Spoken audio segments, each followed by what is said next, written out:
사람은 그냥 살면 안 되겠죠. 살아가면서 힘들다고, 일이 안 된다고 쉽게 낙심하거나 포기해서도 안 되고, 또 절망해서도 안 되는 것입니다. 그런데 실상 많은 사람들이 이런 지경에 빠져 있다는 거죠. 나름대로 다 성공을 원하고 행복을 추구하면서 살지만 이것을 얻지 못했을 때 오는 이런 절망감, 이것 때문에 방황도 하고, 또 이제 내 인생 될 대로 되라지 하는 식으로 아무렇게나 사는 사람들 많이 있습니다. 누가 이렇게 살고 싶어서 살겠습니까? 예. 이 사람들에게 답이 없기 때문에, 인생이 무엇인지, 그리고 우리가 반드시 만나야 될 그분 만나야 되는데 누가 가르쳐 주지 않고 말해 주지 않았기 때문에 인생에 답이 없는 거죠. 그러면 당연히 방황하는 것은 뻔한 것이죠.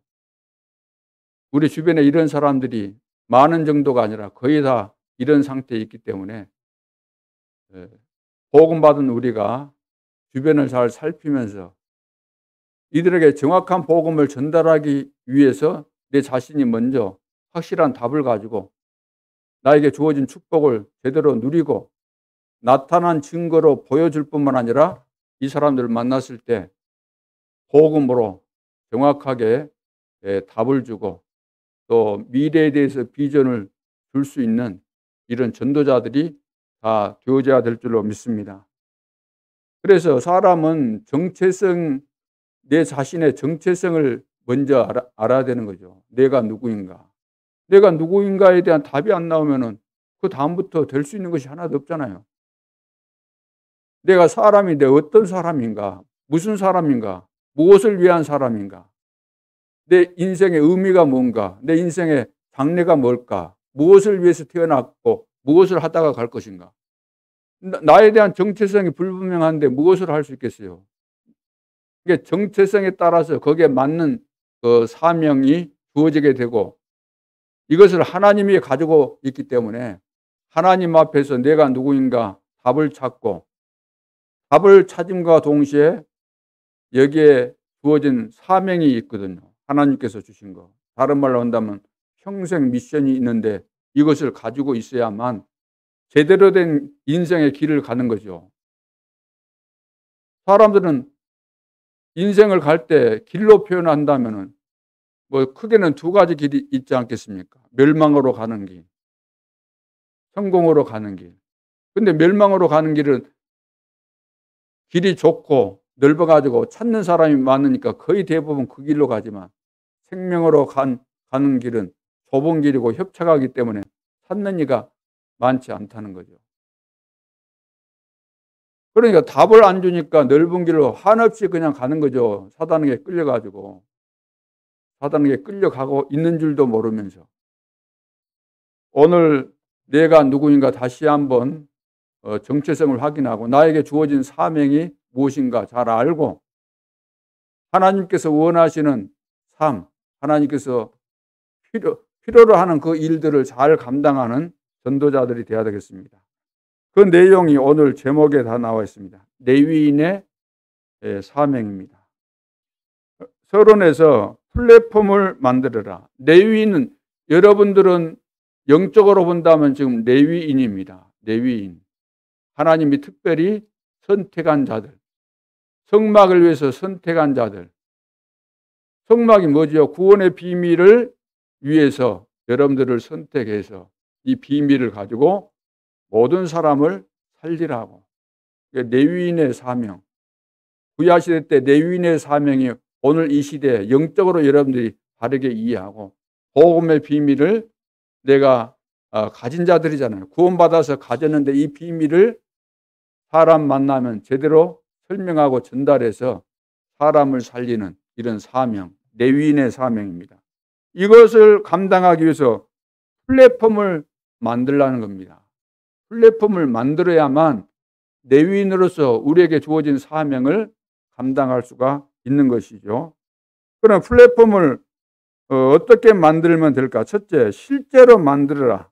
실제로 만들라는 겁니다. 어디에다가 만들어야 될까요? 흐름을 타야 됩니다. 흐름을 타야 돼요. 다시 말해서 흐름 속에서 흐름 속에서 만들라는 거죠. 무슨 말일까요? 이 말이. 말씀의 흐름 속에 있으라 그 말이에요.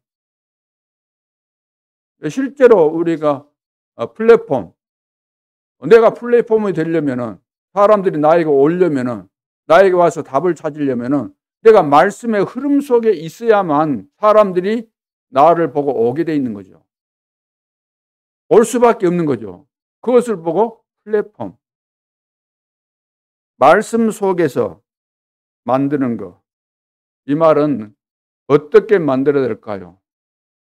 하나님은 살아계시고 하나님은 매 순간순간을 주장하시죠. 하나님은 크게 역사를 주장하실 뿐만 아니라 풀 한 폭이 하나도 하나님의 절대 주권 속에 있는 거죠. 우리 인간의 생사화복 말할 필요가 없는 거죠.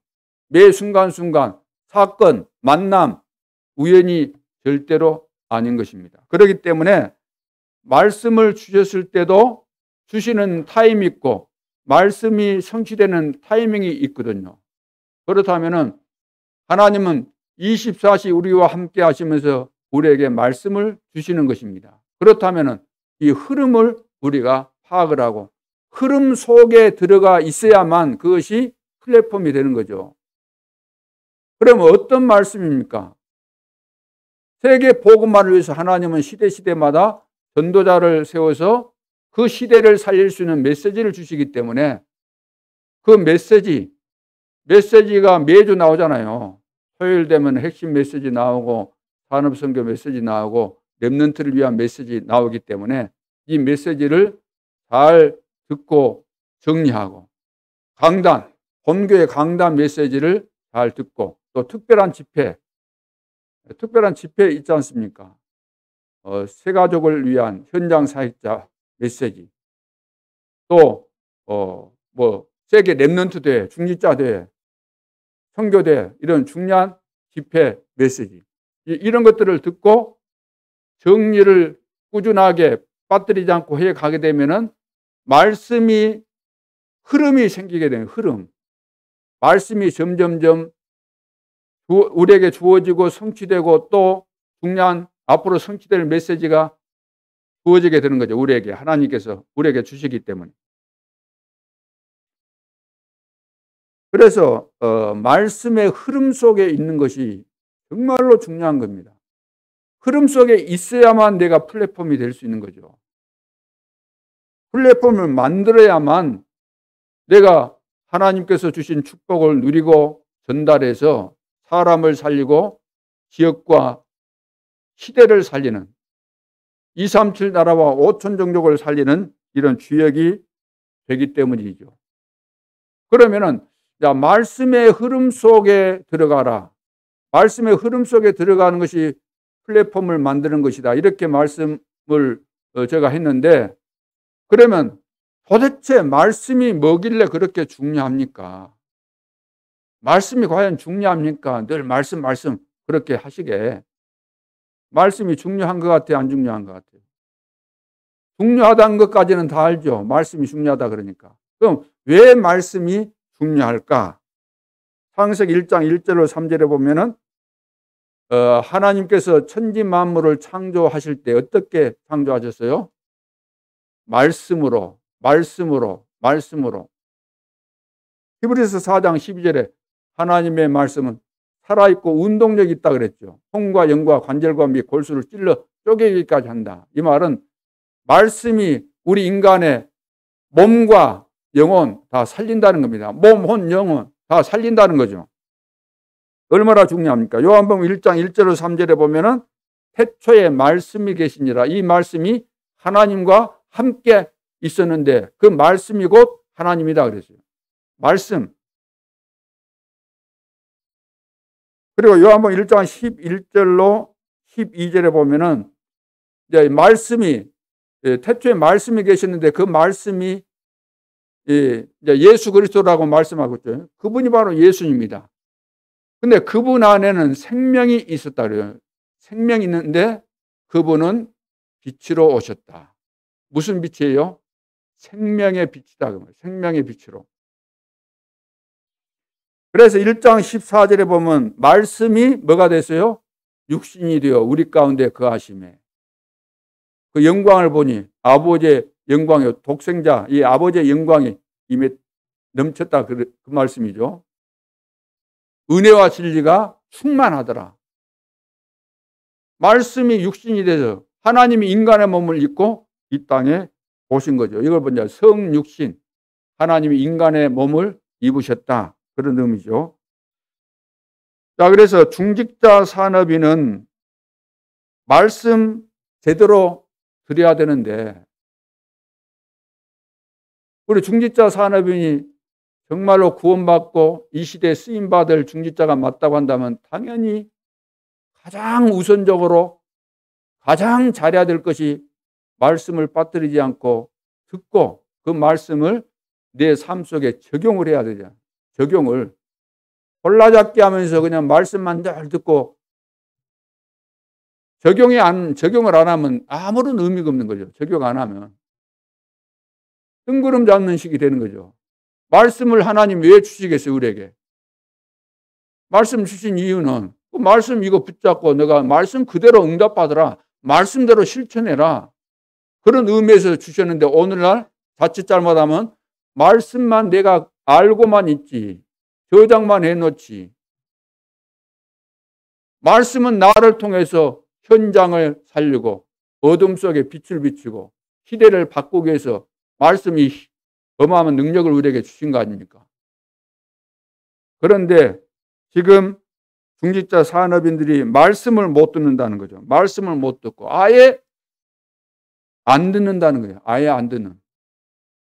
우리 교회 중직자들은 산업선교 메시지를 제대로 듣고 있는가? 지금 듣고 있다고는 제가 느껴지는데 제대로 듣고 있을까? 내 삶 속에 이것을 적용을 제대로 하고 있을까?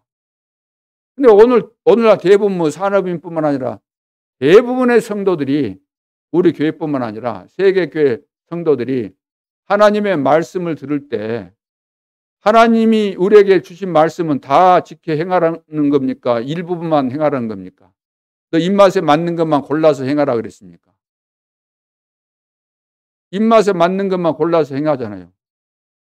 노아 봐서 다 준행했다 그랬잖아요. 모세 다 준행했다 그래요. 특징이 쓰임받았던 사람들 하나님이 주신 말씀을 그대로 다 안 빠뜨리고 다 준행했다는 겁니다. 시키는 대로 했다는 거예요. 근데 우리는 내가 또 선택해. 하나님이 필요로 해서 나에게 주신 것인데 내가 선택해서 뺄 거 붙잡을 거 구분하는데 그것도 실패할 수밖에 없는 그 선택을 한다고. 어떤 의미에서는 오히려 안 해도 될 것은 하고 해야 될 것은 안 하고 인간적인 계산으로 손해될 것 같다. 이것은 하기 싫다 그러면 빼버리고 그거 더 중요한데. 그러니까 하나님이 안 살아계시면 괜찮은데 살아계시고 하나님은 성취될 것을 미리 말씀으로 주시는데 이것을 전혀 무시하고 안 받는다 그러면 어려울 수밖에 없죠. 산업이 어렵죠. 그래서 많은 것을 놓칠 수밖에 없습니다.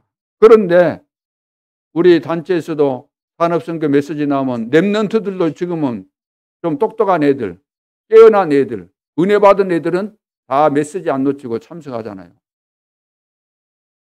그리고 여기 항상 안 빠지고 참석하는 산업인들이 있습니다. 그래서 이 사람들이 정말로 말씀의 흐름 타고 간다고 한다면은 당연한 특징이 나올 수밖에 없는데 그 산업은 든든할 수밖에 없잖아요. 하나님의 인도 속에서, 말씀의 흐름 속에서 뭔가 다 진행하고 있기 때문에 가다가 그만둔다거나 갈수록 안 된다거나 그러면 좀 문제 있다고 볼 수 있는 거죠. 자, 그래서 말씀의 흐름 속에 있는 것이 얼마나 중요한가. 이것이 지금 실제로 우리가 플랫폼을 만들어야 됩니다. 말씀의 흐름 속에 내가 들어가는 거예요. 흐름을 타고 그 속에 들어가면은 말씀의 흐름 속에서 성취되는 그 시간표에 우리는 같이 또 내 현장에서 성취되는 응답을 보기 때문에, 그러면서 기도의 흐름을 타고 가야 되는 거죠. 기도의 흐름은 말씀을 따라서 이제 또 기도의 흐름이 있는데, 자, 흐름을 타고 간다. 자, 뭔가 보여지지 않습니까? 하나님의 계획이 보여지고, 아, 이것은 내가 기도해야 되겠구나. 중요한 부분이구나. 기도 제목으로 붙잡게 되면은, 또 말씀 속에서 미래까지 보여지게 되면은 24시가 되어지는 거죠. 그러면 그 다음에는 25시 하나님이 역사하시기 때문에 누구도 막을 수 없는 그런 증거들이 나오는 거죠. 영원한 축복, 그런 작품이 나올 수밖에 없고, 거기에서 CVDIP가 다 되어지는 거죠. 이런 플랫폼을 만들어라. 이것이 되어질 수밖에 없는 플랫폼을 만들어라. 말씀의 흐름 속에 들어가는 것이다. 기도의 흐름을 타고 가는 것이다. 그러니까 기도를 안 하는데 흐름이 뭔지 뭐 알겠습니까? 세 번째는 전도의 흐름이에요. 전도의 흐름. 전도의 흐름을 만들어야, 전도의 흐름. 전도운동이 일어날 수밖에 없는, 하나님께서 전도운동이 일어나도록 하는 그 흐름을 만들어야 되는데, 그 흐름이 뭐죠? 세 가지 뜰을 만들어야 돼요. 세 가지 뜰. 세 가지 뜰. 다락방을 한다 그러면 세 가지 뜰, 이걸 염두에 두고 하면 되는 거잖아요. 이방인의 뜰, 아이들의 뜰, 기도의 뜰. 다민족을 만났다. 하나님이 완벽하게 준비된 만남의 축복 아닙니까? 누구든지 다민족뿐만 아니라 사람 만났다. 그럼 복음이 필요한 거죠. 복음을 전하라는 거죠. 이방인의 뜰. 누구든지 연약한 자, 병든 자, 소외된 자, 무시당하는 자, 그런 사람들 만났다. 복음이 필요하니까 만나게 한 거 아닙니까? 이방인의 뜰, 아이들의 뜰, 렘넌트, 우리 후대들 얼마나 중요하니까. 후대들에게 복음 전하지 않으니까, 후대에게 제대로 복음 안 전하고 그러기 때문에 무슨 일이 일어나요? 어젯밤에 무슨 일이 일어났어요? 토요일 저녁에 지진은 그 전에 일어났고, 밤에 할로데이인가 뭐 해가지고 막 얼굴에 막 일이 칠하고, 쉽게 말해서 귀신놀이 같은 게 있잖아요. 그거 이제 막 짬뽕되고 변형돼가지고 그 서울 이태원에 모였는데, 얼마나 사람들이 많이 모였는데, 뭐 좁은 길인가 봐요. 약간 경사가 졌다는데 앞에서 넘어지니까 뒤에서 막 계속해서 밀지, 사람이 따닥따닥 붙어 있지. 얼마나 많이 모였는지 밀려가지고, 아침에 나올 때 그 뉴스 들어보니까 149명 압사해서 죽고 부상자가 뭐 19명인가 된다는데 더 늘어날 수도 있다 그랬어요. 숫자는. 거기에 10대, 20대가 거의 돼요. 10대에서 20대. 모르겠어. 내가 한번 생각해 보는데, 여수에서 또 원정 간 애들이 혹시 있을까? 전국에서 원정 가가지고 또 거기 들어간 애들이 있을 수도 있거든요. 왜 그럴까요? 우리가 복음 안 전해 놓으니까 거기까지 뭐 갈 이유가 뭐 있겠어요. 자기 터져라 하는데, 거기 막 가면 쓰고 막 뭐 일이 치장해갖고 그 노래하는 것 같은데. 이게 세 가지 뜰, 이걸 다 놓쳐가지고, 교회에서 안 하잖아요. 교회에서. 아이들의 뜰, 아이들에게 제대로 복음 심어야 되거든. 애들이라고 우리가 인간 취급 안 할 수도 있고 무시하고 그냥 대강하고 이런 것들이 우리 체질에 있잖아요. 애들도 영적입니다. 영적인 거 제대로 알고 정확하게 점검하고 복음 전해주고 살려놔서, 지금도 이 2층에다 그 렘넌트도 있잖아요. 제대로 무디처럼 성령 충만 받았으면 이 자리에 지금 앉아 있어야 되잖아요. 저 위에서 게임하고 놀고 있어. 와가지고. 이게 복음의 맛을 못 본 거죠. 복음의 맛. 꼬마 애들도 예배 드릴 때 이 암장이 잘 드리는 애들 많습니다. 그렇잖아요. 기도의 뜰. 우리가 복음 알고 기도의 비밀을 알고 하나님께로부터 은혜 받고 힘을 얻으면 치유가 일어나잖아요. 이런 체험과 증거들이 있으면 성령 충만 받으면 전도운동이 일어날 수밖에 없는 거잖아요. 플랫폼. 성령께서 역사하실 수밖에 없는 플랫폼. 말씀의 흐름 속에 있고 기도의 흐름, 전도의 흐름 속에 있어야 된다는 거예요. 우리 개인이. 이것이 안 돼 있는데 무슨 전도운동이 일어나겠습니까? 이거 되어졌다고 한다면 전도운동은 반드시 일어나게 돼 있는 거죠. 우리 인생의 마지막 기회를 알고 이 플랫폼을 반드시 실제로 만들어야 될 줄로 믿습니다.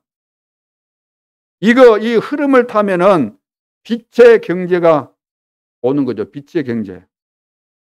그래서 시대마다 이 흐름을 탄 극소수의 사람들이 빛의 경제, 이 축복을 받아서 세계 복음한 겁니다. 오늘 우리가 아무리 좋은 것 하고 싶어도 하나님께서 원하시는 거 2, 3, 7 나라 5천 종족 살리고 우리 후대 살리고 하고 싶어도 못하는 거죠. 왜? 돈이 없으면 못할 거 아닙니까? 하나님 앞에 드릴 수 있는 것이 없으면은. 그런데 애굽시대 때는 봐보세요. 애굽시대 때 아브람, 요셉, 모세 이 흐름 속에 있으니까 경제 축복 정도가 아니라 시대의 모든 것을 장악할 정도로 이 축복이 온 거죠. 블레셋 시대는 한나, 이세, 사무엘, 다윗. 우상 시대는 오바다 같은 사람. 포로 시대는 이사야 선지자의 메시지를 통해서 은혜를 받고 또 결론 나온 이런 다니엘과 세 친구 이런 친구들 있죠. 결단을 내리고 그 어마어마한 바벨론에 총리가 여러 명 있는 가운데서 가장 뛰어난 그리고 속국 시대 그 핍박이 일어났는데도 불구하고 마가 다락방에 생명 걸고 상관없이 죽음과 상관없이 모였던 120명 거기다가 로마서 16장의 이런 제자들을 봐보시기 바랍니다. 복음의 비밀을 깨닫고 내가 살아야 될 이유 전도 선교가 무엇인가 결론이 딱 나오니까 생을 죽게 드리는 사람들이잖아요. 그러니까 우리가 그처럼 원하는 경제 축복은 뭐 말할 필요가 없을 정도로 하나님이 채우시고 세계 복음화를 위해서 드려도 부족함이 없도록 거부가 되게 만드시고 그렇게 하신 거 아닙니까? 그래서 하나님이 하시는 역사의 흐름 속에 우리가 들어가면은 경제뿐만 아닌 거죠. 모든 축복을 하나님이 다 주신다. 그래서 세 번째 망대를 세워라. 망대를 세워라. 성을 지키는 망대가 딱 있어야 되잖아요. 성에서 가장 중요한 위치, 높은 위치, 사방을 잘 관찰할 수 있는 그 위치에다가 세워서 그 성을 지키는 것이 바로 망대 아닙니까? 망대를 세워라. 영적으로 본다면은 메시지를 준비하라. 메시지. 사람을 살리는 메시지. 교회를 살리는 메시지.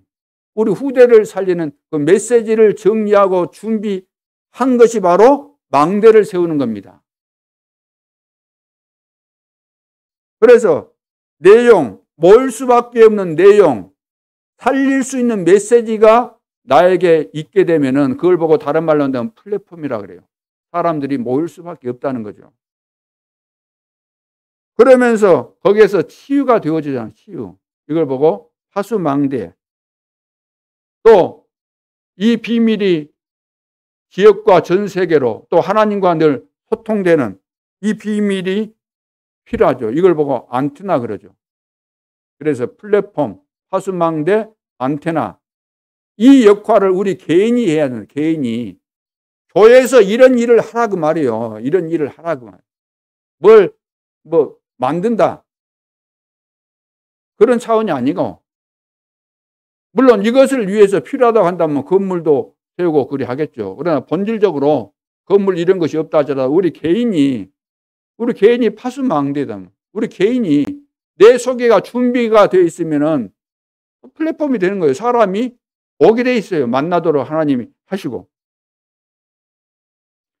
자, 그래서 70군데 세우라는 거죠. 70군데.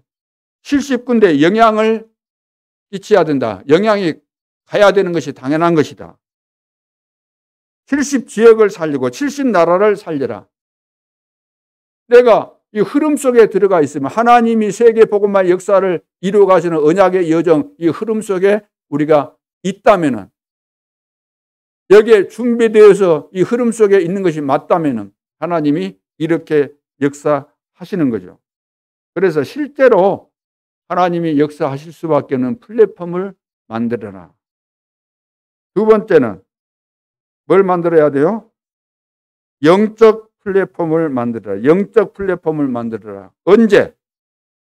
어릴 때 만드는 것이 가장 좋습니다. 어릴 때. 어릴수록 좋은 거죠. 이건 필수입니다. 만들면 되고 안 만들어도 되고 그거 아니고 필수로 반드시 해야 돼요.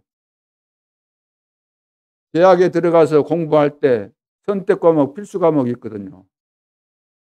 근데 특히 필수 과목을 이수 못하면 졸업 안 됩니다. 필수 과목. 자, 렘넌트 때 갖춘 세상 지식. 세상 지식, 기본적인 것은 렘넌트 때 갖춰야 되잖아요. 가야 될 때, 말아야 될 때. 그렇죠. 이런 거. 예를 들어, 이런 것도 다 세상 지식이라고 할 수 있죠. 꼭 글로만 배우는 거 아니고. 요즘 보면 막 축제한다 그러면 사람들이 몰려가지고, 최근에 저는 뭐 그런 데 가본 적이 별로 없는데, 많은 사람들이 좋아하잖아요. 막 사람들 모이니까. 그렇게 막, 그거 보면 흥분되고 막 감동이 되고 그러는지는 모르겠는데, 세상 지식을 바르게 가져야만 평생 동안 이것이 유익이 됩니다. 평생 가는 거예요. 한번 어릴 때 바른 지식 들어가면 그 평생 가면서 내 개인에게 유익이 되는 거죠. 세상 지식도 바른 지식이 들어가면. 그리고 렘넌트 때 영적인 지식이 제대로 들어갔다. 그럼 어떻게 되겠어요? 영원히 가는 겁니다. 이것은 영원히 가는 거예요. 얼마나 중요합니까? 그래서 둘 다 없으면 불행한 사람 되는 것이고 둘 다 있으면 행복한 사람이 되는 거죠. 제가 볼 때 이번에 이제 이 참사가 일어났는데 거기에 대부분 둘 다 없어서 같지 않겠는가. 다른 것이 들어가가지고. 교회 책임입니다. 복음 제대로 증거하지 않았어요. 렘넌트도 다 잃어버렸잖아요. 기회 주어졌는데. 교회 왔을 때, 부모 따라 왔을 때, 한참 한국교회 애들 막 몰려왔을 때 제대로 복음 심었으면 이런 현상이 안 일어날 텐데.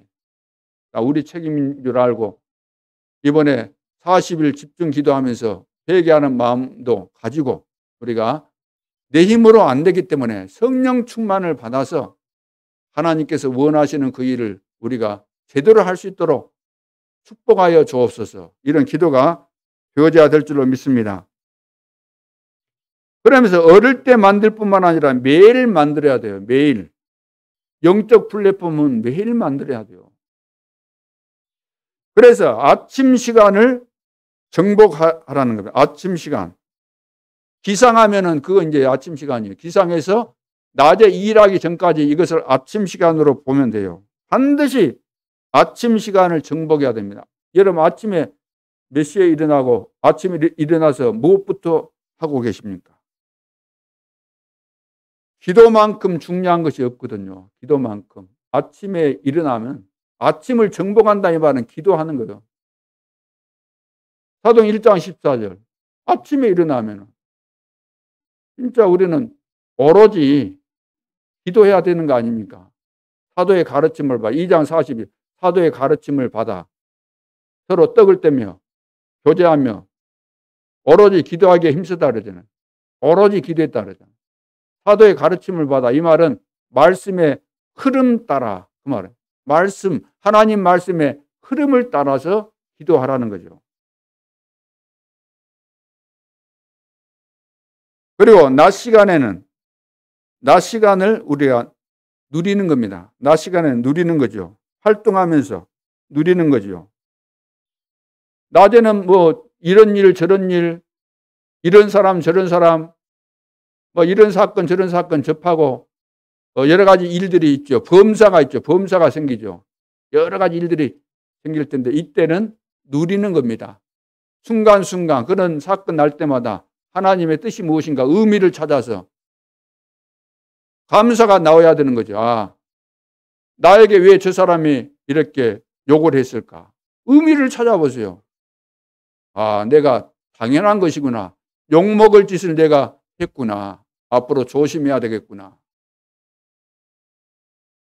그럼 밤 시간은 작품으로 만들어라. 작품.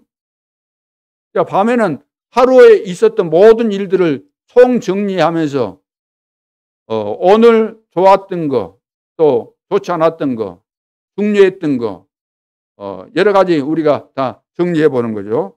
그리고 무슨 일이 있었는데 거기에 대한 답이 안 나왔다. 그러면 이걸 놓고 기도하면서 또 말씀으로 답을 찾게 되는 거죠. 그래서 삼오늘을 여러분들이 매일 해야 됩니다. 매일 하는 거 당연한 거잖아요. 삼오늘. 오늘인데 오늘 실제로 하나님이 나와 함께하는 방법이 뭐죠? 나와 소통하고 나와 함께하는 방법이 말씀, 기도, 전도잖아요. 말씀, 기도, 전도. 이 삼오늘 속에 하나님이 나와 함께 하시기 때문에 이건 매일 해야 돼요. 매일. 밥은 안 먹는다 할지라도 이건 매일 해야 되는 겁니다. 근데 우리는 이건 안 하더라도 밥은 악착같이 다 찾아 먹잖아요. 그러니까 불균형 현상이 일어나는 거죠. 허우대는 멀쩡하고 될 것 같은데 속은 텅 비고 되어질 일은 안 되는 결과들이 올 수밖에 없는 겁니다. 매일 삼오늘을 놓치면 안 되는 거죠. 그리고 오늘의 학업. 내가 오늘 렘넌트라고 한다면 오늘 내가 해야 될 공부가 있잖아요.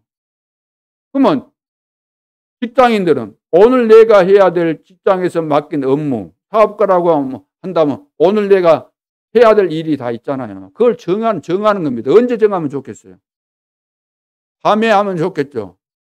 다음날 해야 될 것을 우리가 다 미리서 생각하고 잠잘 때 미리서 그걸 알고 자는 거, 거기에 대해서 기도가 나오는 것이고 하나님께서 답을 주시는 그 시간이기 때문에 이걸 미리서 한다는 것이 중요한 부분이죠. 그리고 오늘의 오직 율성 재창조, 이거 반드시 찾아내라는 거죠. 하나님은 오늘 이 시간 굉장히 중요한 시간이죠.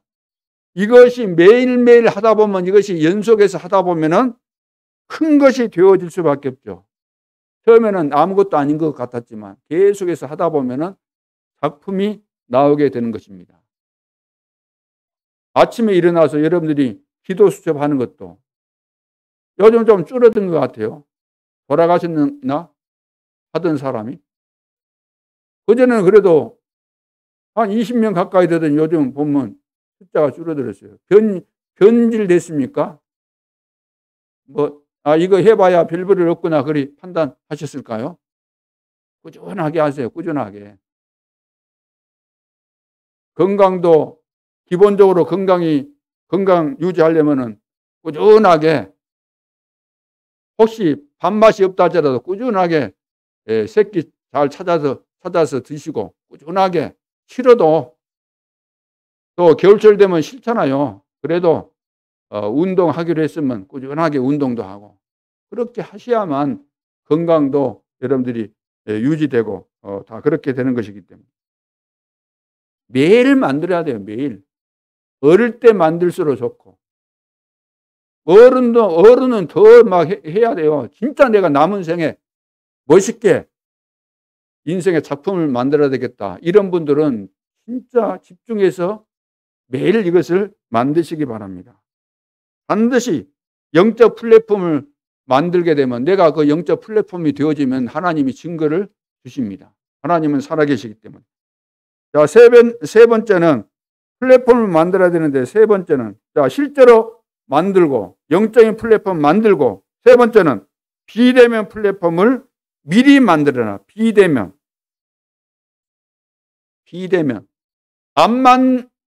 실제로 대면에서 안 만났는데도 불구하고 소통이 되고 영향력을 미치고 하는 비대면 플랫폼을 미리 만들라고 말이에요. 이번 코로나로 인해서 비대면 시대에 그전부터 있었지만 이것이 중요하구나 이것을 거의 대부분 전 세계 사람들이 알게 되었습니다. 그러면 코로나가 지금 끝나면 필요 없는가? 그거 아니죠. 이미 비대면 시대가 왔고 코로나와 상관없이 이 시대에 우리가 적응 못하면 도태될 수밖에 없죠. 중요한 사람들끼리 여기 한국 사람하고 미국 사람하고 인도 사람하고 아프리카 사람하고 멕시코 사람하고 일본 사람하고 다 만날 수 있는 거예요. 동시에. 그럼 이 사람들이 만나야 된다고 할 때 어떤 장소를 정해놓으면 각각 와야 되는데 그 시간 서로가 다 맞추기도 힘들 뿐만 아니라 비용 들지 시간 들지 여러 가지로 힘들 텐데 줌으로 예를 들어서 만난다 그러면 간단한 거 아닙니까? 그럼 예를 들어 줌이 이렇게 준비가 돼 있는 것처럼 비대면 플랫폼을 미리 만들려고 하면 비대면 플랫폼을 세계와 통하는 비대면 플랫폼을 만들라는 거죠. 그래서 그것이 뭐냐면은 로마로 가는 플랫폼입니다. 로마로 가는 플랫폼. 이 말은 중심 흐름을 하라는 거죠. 중심 흐름을 잡으라는 중심 흐름. 중심을 장악하라 그 말이에요. 중심을. 어디로 가든지 중심을 장악하라는 겁니다. 그러니까 세계 복음화를 위해서 세계 가장 영향력을 미칠 수 있는 나라는 어떤 나라죠? 후진국입니까? 선진국입니까? 약소국입니까? 강대국입니까? 강한 나라, 영향력을 미치는 강한 나라, 그 사람들이 복음 들어가면 영향력이 있기 때문에 파급 효과는 더 크다는 거죠. 그래서 강대국이 중요한 거죠. 바울 시대에 왜 바울이 로마로 갔을까요? 왜 하나님이 바울 보고 로마로 가도록 그렇게 선택하시고 파송하셨을까요? 사명을 주셨을까요? 로마가 중요하기 때문에. 왜? 로마가 세계를 장악한 중요한 나라였기 때문에. 그래서 로마로 가는 플랫폼. 그러니까 여수 복음화, 세계 복음화 하려면 로마 정부가 하니까 세계 복음화 되는 거잖아요. 여수 복음화 하려면 어디로 가면 돼요? 여수 복음화를 위해서 로마를 찾아라. 여수 복음화를 위해서 로마를 찾아라. 로마를 정복해야 돼요. 숙제 다음 주 이제 캠프 때 모이면은 포럼하고 여수 지역에 로마가 어딘가 하면 포럼을 해봐야 되겠습니다. 이거 찾아서 여기를 공략해야 된다. 두 번째, 237 플랫폼을 만드는 237 플랫폼. 그래서 비대면으로 237을 볼 수 있어야 되는 거죠. 비대면으로 237을 볼 수 있어야 돼요. 비대면으로. 그러니까 또 그 영상 이것 가지고 본다 그런 의미가 아니고 우리가 기도하면서 영적인 그 흐름과 하나님이 이루어가시는 이런 내용들을 가지고 237을 볼 수 있어야 돼요. 안 보이는 거, 숨겨져 있는 거, 눈에 안 보이고 또 숨겨놓은 거, 못 보는 거 있잖아요. 이런 것을 볼 수 있어야 된다는 거예요. 사람을 보더라도 쉽게 말해서 외모만 딱 쳐다보는 거 아니고 이 사람이 지금 영적인 상태가 어떤 상태인가 이걸 볼 수 있어야 돼요. 그래야만 전도자가 되는 겁니다. 외모만 가지고 판단해 가지고는 전도자가 안 되는 거죠. 237 나라 숨겨진 부분이 어떤 것인가? 안 보이는 부분이 어떤 것인가? 무엇이 문제인가? 어디에 걸렸는가?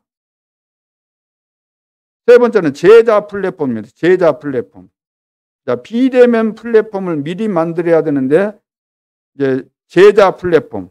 바울은 비대면 시스템을 만들었습니다. 일부러 만든 것이 아니고 하다 보니까 성령 인도 따라서 하다 보니까 만들어진 거죠. 비대면 시스템이 만들어진 겁니다. 다른 말로 한다면 제자 시스템, 소통되는 비대면 제자 시스템이 만들어진 거죠. 그래서 골로새서 4장 또 고린도전서 14장 로마서 16장의 이 제자들이 다 비대면 이것으로 다 소통이 되는 거예요. 서신만 보내도 되고 그렇죠. 이렇게 시스템이 다 만들어진 거죠. 그래서 플랫폼을 만들려면 발판이 필요한데 그 발판이 뭐냐면은 제자다 그 말. 제자. 오늘날 돌아가는 여러 가지 상황들. 지금부터 20년, 30년, 40년 그때만 해도 성경을 볼 때 이해가 빨리 안 되는 부분들이 많이 있었죠. 예수님께서 재림한다 이럴 때 전 세계 사람들이 막 동시에 본다 막 이런 것들. 말씀에 막 고통하는 때가 오는데 뭐 디모데후서 3장 이런 것들을 보면. 근데 지금은 어떻습니까? 지금 성경 보면 얼마나 확실하게 이해가 됩니까? 2000년 전에 기록된 말씀이지만 안 맞는 것처럼 보였을는지 모르지만 그때도 물론 맞았지만 지금 얼마나 정확하게 맞아떨어집니까? 그래서 하나님의 말씀인 겁니다. 문제는 내가 이해 안 될 뿐이죠. 내가 영안이 안 열리다 보니까 이해가 안 될 뿐이지. 깨달아지면 깨달아질수록 너무나 정확한 거죠. 말씀이. 그러니까 말씀의 이 흐름을 타고 가면 안 될 것이 하나도 없는 거죠. 자, 그럼 오늘 이제 본론으로 들어가서 레위인의 사명입니다. 레위인의 사명. 우리 렘넌트들과 성도들이 붙잡아야 될 단어가 있는데 그것이 뭐냐면 나는 레위인이다. 따라합시다. 나는 레위인이다. 자, 그래서 여러분이 모든 염려부터 다 내버리고 하나님의 축복을 찾아야 됩니다. 왜냐하면 의학이나 과학이 해결할 수 없는 영적 문제를 해결하는 답을 가지고 그 일을 해결하는 사람이 누구예요? 누구도 해결할 수 없는 그 문제에 대해서 답을 가지고 그 문제를 해결해 주는 사람이 누구예요? 레위인이요, 레위인. 그렇기 때문에 레위인이 중요하고 레위인에게 주어진 이 사명은 하나님께서 주신 최고의 사명이기 때문에.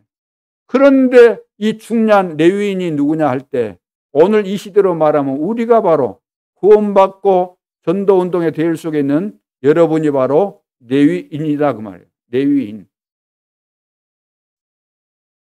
그래서 오늘 레위인의 사명 가운데 꼭 해야 될 것 세 가지 있습니다. 꼭 해야 될 것. 첫째, 이유를 알고 근본적인 힘을 얻으라. 이유를 알고 근본적인 힘을 얻어야 됩니다. 왜 지구상에는 눈에 안 보이게 영적 문제가 자꾸 일어나는가?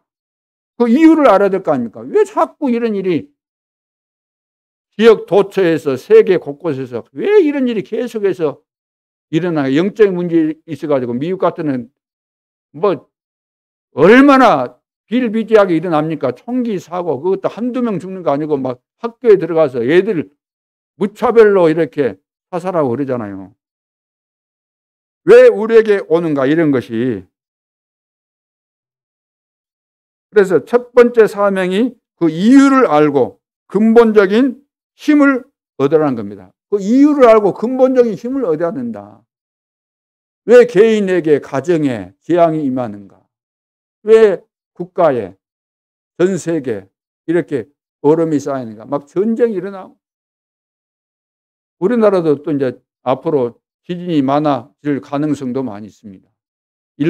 일본만 뭐 그럴 거 아니라 일본 지진이 일어난 거 보고 우리가 강건도 불구했는지 모르지만 그건 남의 일인지 아니에요. 남의 일이. 이유가 뭔가 알고 근본적인 힘을 얻어야만 내 자신도 살고 다른 사람을 살릴 수 있는 거죠. 창세기 3장 1절로 20절에 보니까 아담 하와가 사단에게 속아가지고 뭘 했어요? 속아가지고 죄를 짓고 어떻게 됐습니까? 하나님을 만났어요? 하나님을 떠났습니다. 이것이 이제 원죄 가운데 빠졌다. 이것으로 인해서 죽음이 오게 되고 모든 재앙 저주가 오게 되고 사단에게 장악되죠. 심각한 영적인 문제, 온갖 문제가 다 오게 돼 있는 거죠. 이 한 가지 사건을 통해서 만 가지 문제가 올 수밖에 없는, 그렇게 이 세상이 바뀌어버린 거죠. 그러나 아무것도 염려하지 않아도 되는 답을 하나님이 우리에게 주셨습니다. 그 답이 뭐죠? 창세기 3장 15절, 여자의 후손을 우리에게 주신 겁니다. 그러니까 그 이유를 알고 원인을 알고 거기에 대한 답을 내가 가지고 있어야만, 이 답이 있어야만 근본적으로 내가 힘을 얻는 거예요. 힘얻어라 그런다고 왜 힘이 나는 겁니까? 아니죠. 내가 답을 얻게 되면 저절로 힘이 나올 수밖에 없는 거죠. 창세기 6장 1절 20절에 보니까 네피림 시대가 왔습니다. 그래서 사람들에게 다 파고 들어가서 개인과 완전 가정, 그 사회를 다 무너뜨렸잖아요. 네피림, 사단이, 귀신이 다 장악해 버렸다는 겁니다. 그러니까 사람이 가야 될 길을 다 이제 그만둔 거죠. 그만둘 수밖에 없죠. 동물 이하로 그냥 완전히 육신이 되어버린 겁니다. 완전히 부패하고 타락해서 이제 회복이 안 될 정도로. 그래서 하나님께서 결단을 내리셨는데 다 심판해야 되겠구나. 홍수로 심판하겠다. 하나님이 딱 그렇게 결정하신 거죠. 자, 그래서 지금 네피림 시대가 온 거예요. 이 세상에. 여기에 대한 답이 뭡니까? 답이 뭐예요? 방주를 만들어라.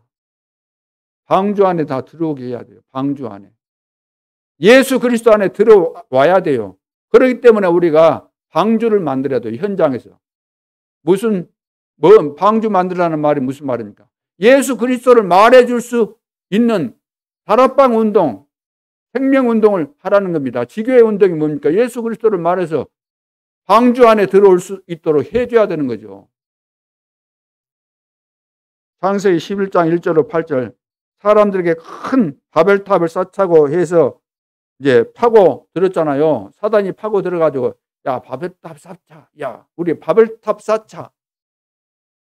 높이 우리가 쌓아버리자. 그래서 우리 이름을 내자. 우리가 이 바벨탑 쌓았다고 이렇게 자랑하자. 그리고 홍수가 만일 일어난다 할지라도 우리는 흩어질 필요 없다. 하나님은 흩어지라고 했지만 우리는 흩어질 필요 없다. 높이 쌓아가지고 홍수 오면은 지구를 덮으면 그 위에 층으로 우리가 다 올라가면 될 거 아니냐. 홍수 피해버리자. 바벨탑 쌓자. 하나님에 대해서 대항하는 거잖아요. 도전하는 거 아닙니까? 이것이 오늘날 세상의 문제입니다. 여기서 빠져나오는 길, 이것을 그래서 다 바벨탑 무너뜨렸잖아요. 하나님이 언어를 혼잡케 해서 지금 각 나라 말이 다 각각 틀린 이유가 바로 여기 있는 거죠. 그렇게 하다가 망하는데 여기서 안 망하려면 안 망하는 길이 뭐예요? 안 망할 수 있는 길이 뭐예요? 예? 대답해 보세요. 안 망할 수 있는 길. 가나안 땅으로 가라. 창세기 12장 1절로 3절. 가나안 땅으로 가라. 왜 그리 가라 그랬어요? 내가 내게 지시할 땅으로 가라. 그 땅이 가나안 땅이에요. 그렇죠. 그리스도가 오실, 메시아가 오실, 우리의 구원자가 오실 그리로 가라. 그러니까 오직 그리스도 아니면은 이 문제에서 우리 인간은 빠져나올 수 없다. 그 말씀을 하시는 겁니다. 왜 내가 안 되는지, 우리 가정이 왜 안 되는지, 내가 사업을 해도 직장 생활을 해도 왜 행복이 없고 잘 안 되는지, 왜 내가 하는 일마다 이렇게 꼬이고 안 되는지 원인을 알아야 되니까 이유를 알아야 될 거 아닙니까? 다 결부되어 있는 거예요. 빠져나온 것 같지만 아직도 뿌리가 연결되어 있다는 거죠. 그걸 우리는 불신자는 완전히 잡혀 있는 것이고 우리는 빠져나왔는데도 불구하고 아직도 우리는 속고 있는 것이 많아요. 아직도 연결되어 있는 거죠. 다 끊어버리고 근본적인 힘, 그리스도의 비밀을 가지고 우리는 영적인 힘을 가지고 영적 싸움에 승리해야 될 줄로 믿습니다. 레위인의 사명이잖아요. 내가 여기서 못 빠져나오고 있고 내가 근본적인 힘이 없는데 어떻게 회사를 살리고 가정을 살리고 현장을 살리겠습니까? 어떻게 전도운동이 일어나겠습니까? 우리 가족과 가문을 어떻게 살리겠습니까?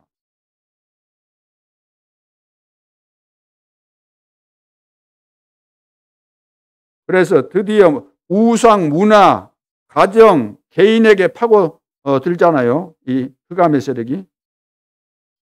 자, 이것은 알아도 되고 몰라도 되는 것이 아니라 인간이 꼭 알아야 되는 비밀입니다. 이건 모르면은 아무리 훌륭해도 국회의원이 돼도 똑같은 거예요. 다를 바가 전혀 없어요. 다를 바가 전혀 없어요. 이 언약을 믿으면은 영적 문제 해결할 수 있습니다. 그래서 근본적인 힘 얻어야만 저주, 재앙, 흑암 무너뜨리는 이 일들을 우리가 제대로 할 수 있게 되는 거죠. 이것이 레위인에게 주어진 사명입니다. 두 번째, 주와 부를 바꾸라. 주된 것과 부수적인 것을 이것을 바꾸라 그 말이에요. 오늘 이제 1절로 4절에 보면 아론 계보에 대해서 말씀하고 있고 5절로 13절은 레위 지파의 사명에 대해서. 자, 레위 지파는 성막의 일을 주로 하는 사람들이죠. 그 사명에 대해서 말씀하고 있고 레위인의 숫자를 세어봤는데 39절에 보면은 22,000명이다 그랬죠. 자, 그래서 22,000명이 먹을 수 있는 22,000명이 성막에서 일하는 사람들이고 이 사람들에게는 땅을 주지 않았어요. 그러니까 농사를 못 짓죠. 그러니까 농사를 지어야 예를 들어서 먹고 살고 할 텐데 그 먹고 살 농사 지어서는 못 먹고 살아요. 근데 레위인 성막을 위해서 일하기 때문에 이제 어떻게 먹고 사는가?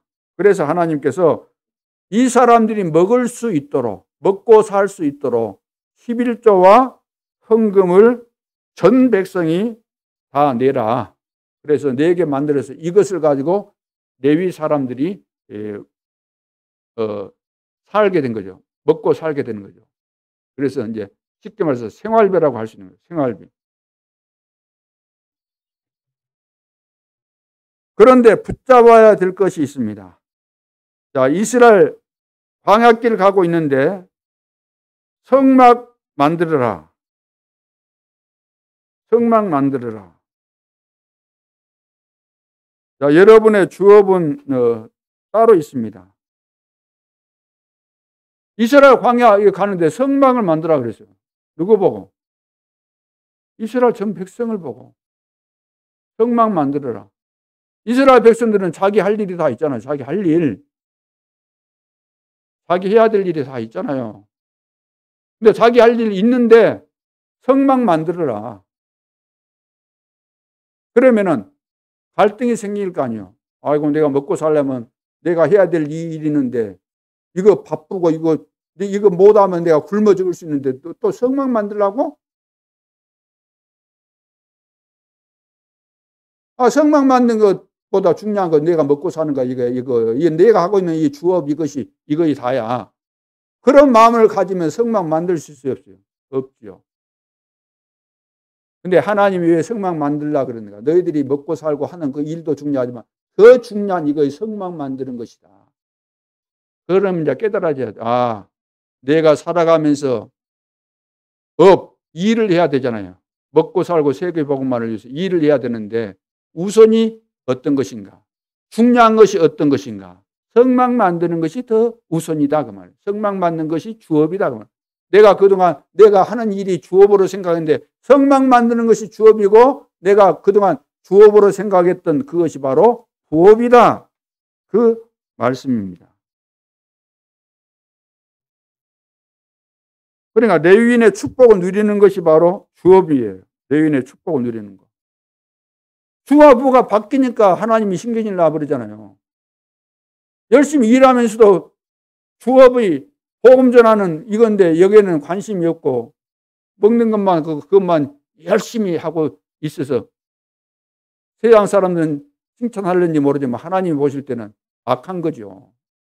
가장 중요한 것은 제외시켜버리고 안 하고 관심도 없고 세상 것만 먹고 살기 위해서 세상 것만 줄기차게 그것만 하고 있으니까 꽉 막힌 거죠. 하나님 보실 때는.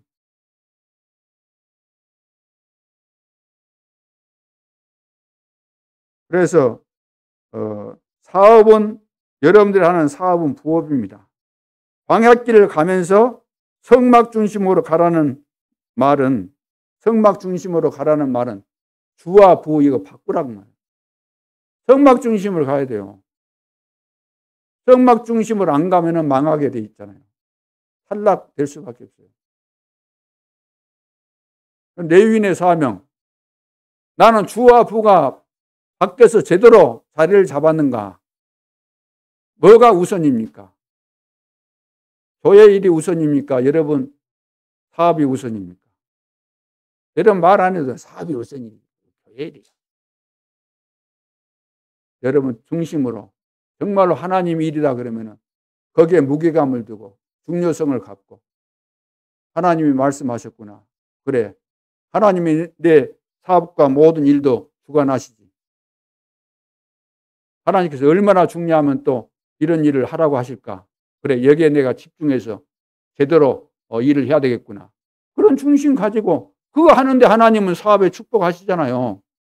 그런 체험을 한 번이라도 해보시라. 그러면 인생이 바뀌는 거죠. 인생이. 레위인의 사명을 제대로 감당하기 때문에. 마지막 세 번째는 꼭 해야 할 사명입니다. 꼭 해야 할 사명. 자, 꼭 해야 될 사명이 뭐냐면 우리는 죽어가는 사람을 찾아가서 꼭 살려야 되는 그 사명이 우리에게 있습니다. 우리는 조용히 헌신하면서 민족, 국가, 사회를 살려내야 됩니다. 복음 듣지 못한 자들에게 복음을 듣게 해서 살려내는 이것을 해야 되는 거죠. 237 나라와 5천 종족을 향해서, 우리 지역을 향해서. 그래서 강대국과 왕들의 말로를 여러분들이 다 아실 거 아닙니까? 역사를 볼 때 과거에 애굽 대단한 나라였잖아요. 이집트 지금 봐보세요. 여러분 여행 안 갔다 할지라도 그 유튜브 같은데 그 이집트 쳐보면 다 요즘은 유명 그 교수들이 강의 다 해놓고 있어요. 많은 참고가 돼요. 바벨론 오늘날 이라크 아닙니까? 그 옛날에는 어마어마한 강대국이거든. 바사 페르시아를 말하죠. 이란을 말하는 겁니다. 이 역사를 봐보세요. 과거에 그렇게 대단했던 강대국들이었는데 지금 말로가 어떻게 됐어요? 완전히 망해버린 거예요. 우상을 만들어서 전 세계를 뒤흔들었던 이 강대국들이 지금은 봐보세요. 다 멸망받아갖고 초라한 정도가 아니라 정말로 힘들게 살아가는 그런 모습. 또 많은 영웅들이 있지 않습니까? 그런데 이 영웅들의 말로를 봐보세요. 어떻게 말로 죽을 때 어떻게 죽었는가? 그걸 남겼다는 것이 도대체 어떤 것인가? 그리고 세상 사람들이 숨은 영적 문제로 너무너무 어려움 가운데 지금 빠져들어가고 있지 않습니까? 오늘날 봐보세요. 여기를 보든 저기를 보든 전부 다 보면 영적인 문제가 너무 심각해요. 정치인들 보면 없는 것도 그렇게 어떻게 그렇게 막 만들어갖고 그렇게 할까? 소설을 쓰고 있잖아요. 소설을.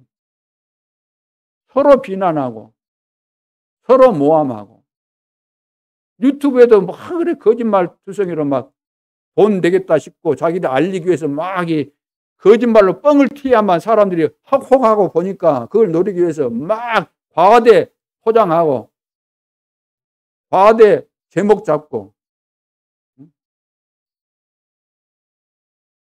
콩인데 호박이다 그러고 콩만한 것을 호박같이 이렇게 키워버리고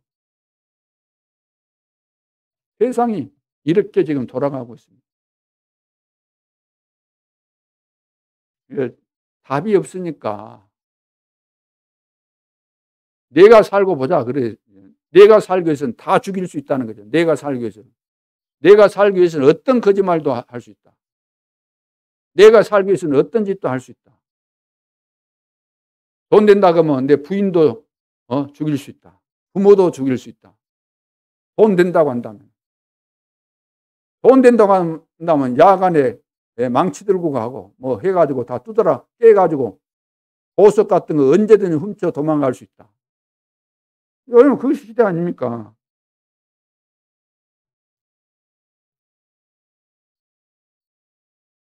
자, 그래서 다시 한번 이제 정리를 한다면 매일 아침 시간을 정복해라. 왜? 나는 레위인이기 때문에.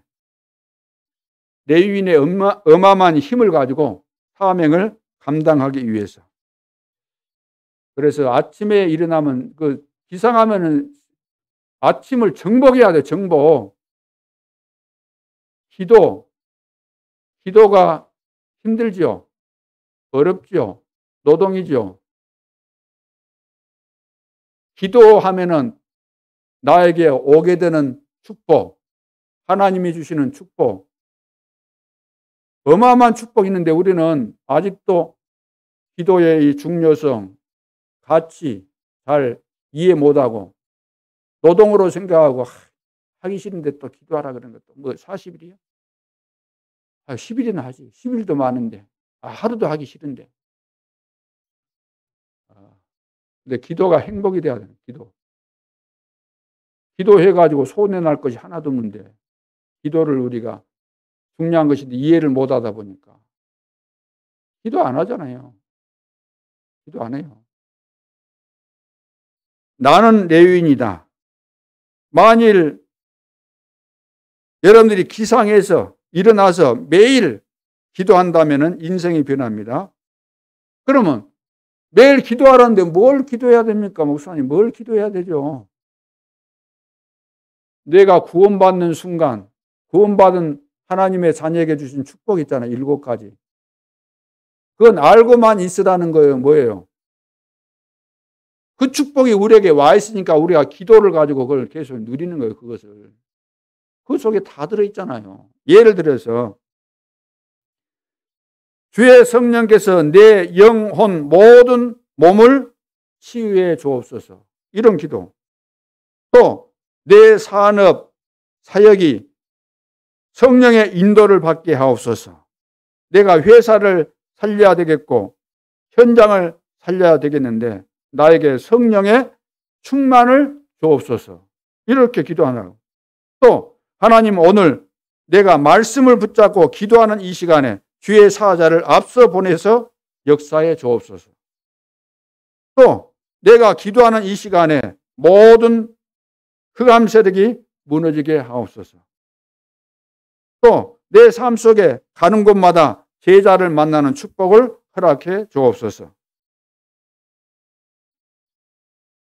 그러니까 우리가 받은 축복이 10,000가지도 넘지만 7가지 말했지만 이 속에 다 들어있는 겁니다. 이것을 우리가 실제로 활용하고 삶에서 누려야 되는데 기도를 가지고 또 어떤 사건이 발생했을 때 나는 이런 축복을 받은 사람인데 이 사건과 나와 어떤 의미가 있는가 이거 다 찾아내고 답을 얻게 되는 거죠.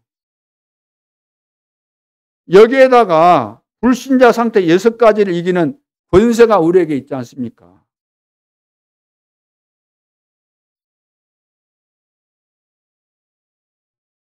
그래서 이 기도는 매일 해보라. 매일 해보면 어느 날 인생이 바뀌는 시간표가 나도 모르게 와버리는 거죠. 매일 하다 보면 은혜 받고 증거 딱 하나 일어나면은 그때부터 완전히 바뀌는 인생이 바뀌는 전환점의 시간표가 오는 거죠.